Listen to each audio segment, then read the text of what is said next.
A top German official is calling last night's deadly knife attack an act of terror. Hendrik Wüst, the state premier of North Rhine-Westphalia, said the stabbing rampage that left 3 people dead in the western city of Solingen should not be allowed to divide society. At least 8 others suffered injuries, some serious. Police have detained 1 person and are investigating a possible connection to Friday night stabbings, which happened at a crowded festival in the city centre. They've asked festival goers to submit videos and photos to help with the investigation. And here is some of what Hendrik Wüst, the state premier, had to say. This attack was meant to spread terror. Terror among people celebrating peacefully together. They wanted to target communal celebrations, celebrations that are so typical of this city, more so than almost anywhere else. It's an act of terror against the safety and freedom of our country and our way of life. Celebrating together, even laughing together, even with strangers. This is our way of life here in North Rhine-Westphalia.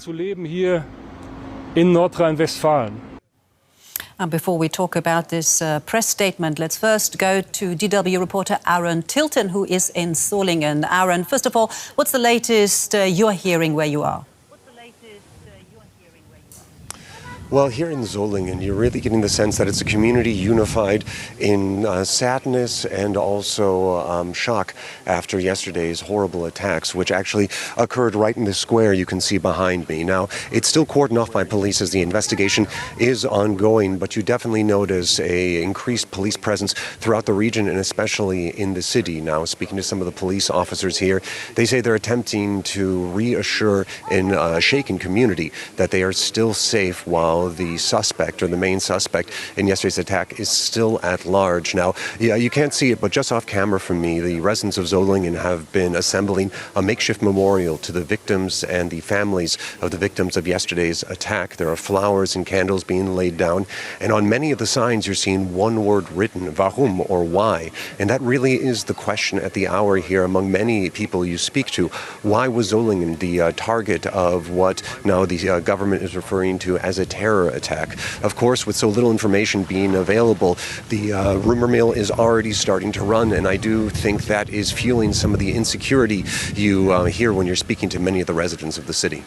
Right, Aaron. Of course, we mentioned earlier already that the attack happened during an event with large crowds there. How did the this attack, how did it unfold last night? What do we know? Well, not a lot of information is publicly available. We've spoken to the police, and they are remaining quite tight-lipped at the moment. They're saying they don't want to endanger the investigation and the manhunt, which is still ongoing. But what we know is around 9:30, a man entered this square where hundreds of people were gathered to celebrate the 650th anniversary of the founding of the city. Now, according to eyewitness reports, the man began attacking many of the residents who were gathered there. According to the police, it was a targeted attempt at killing as many people as possible. They say the injuries that many of the victims showed, stab wounds directly to the neck, showed that the man intended to kill as many people as possible.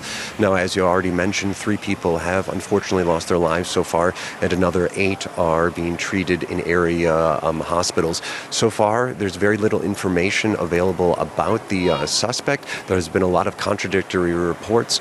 What we do know from eyewitnesses is that it was a chaotic scene. They reported seeing victims lying in pools of their own blood, and that chaos was apparently what the perpetrator used to slip away without there being much video or pictures recorded of him.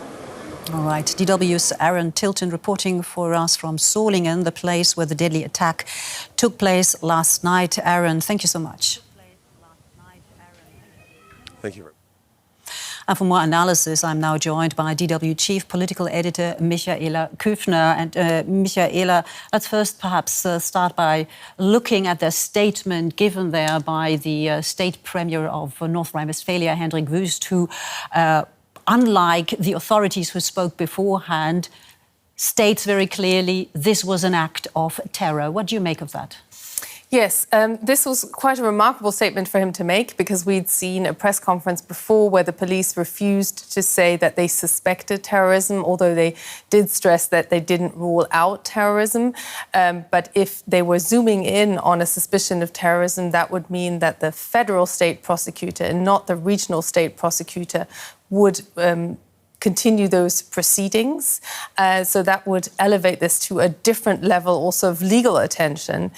We saw, speaking after Hendrik Wüst, who called this an act of terrorism and who then went into saying we will not let our way of life be threatened like this. So it became very political very fast. Nancy Faeser, the Interior Minister, the German Federal Interior Minister there, not repeat the word terrorism. She is not willing to conclude this at this point in time. And this reaffirms the impression we got in the police press conference, really, that although some questions are being answered about the investigation, how they are proceeding right now, there's more and more questions opening up from what we are learning. For instance, this 15-year-old was arrested, is being questioned. At the same time, it's unclear whether he was arrested because he's believed to have directly spoken to the suspect. Police wasn't really willing to pin that information down for us. And at the same time, there was talk of potential searches. So we are expecting more searches to take place, those potentially taking place nationwide, but then again, the police refusing to confirm this or deny this. So at the same time, we're seeing an appeal to the public to keep sending whatever evidence they have, to not post stuff online, because we're seeing a lot of speculation online right now. We're seeing a lot of videos being released, although not really specifically showing a man in any detail. So this is the painstaking work of validation that they seem to be undertaking right now. And that's also what Interior Minister Roy, the state Interior Minister there, stressed, that it's a very unclear picture and that they are sifting through the evidence and asking for patience and asking for time. You mentioned the 15-year-old that is questioned also about his potential relationship, connection to the suspect. We don't have a suspect yet, do we? This is the thing, because one big question that was put to the police is, well, why don't you say what you believe the suspect looks like, what kind of background he might have? Because everybody does seem to agree that it was a man. And what the police says to explain this is that they have such conflicting reports on what this suspect looks like, and that they're still trying to establish the picture, literally the image they are looking for right now, and that they do not want to issue the wrong kind of guidance or the wrong kind of features that they're looking for. But the question hanging in the air, of course, is it's a knife attack. We're already seeing the far-right anti-migration AfD party go to town, go to social media on this. And there's an election. There's a state election coming up in a week's time. So there's a lot of political attention, a lot of political pressure in the air, although not necessarily on the police, to say one way or the other. You know, is there a migratory background? Is there, that's the question that's hanging in the air, and the police is not very fast in answering those questions, quite clearly very concerned about potentially putting the wrong information out there.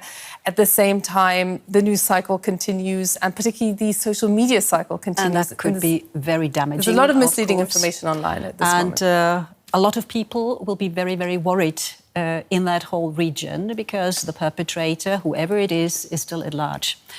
DW. Absolutely, although we did hear from the Interior Minister of North Rhine-Westphalia say that he is increasing police presence for now. So measures are being stepped up as the police is still looking for this murderer. All right, DW Michael Küffner, as always, thank you so very much.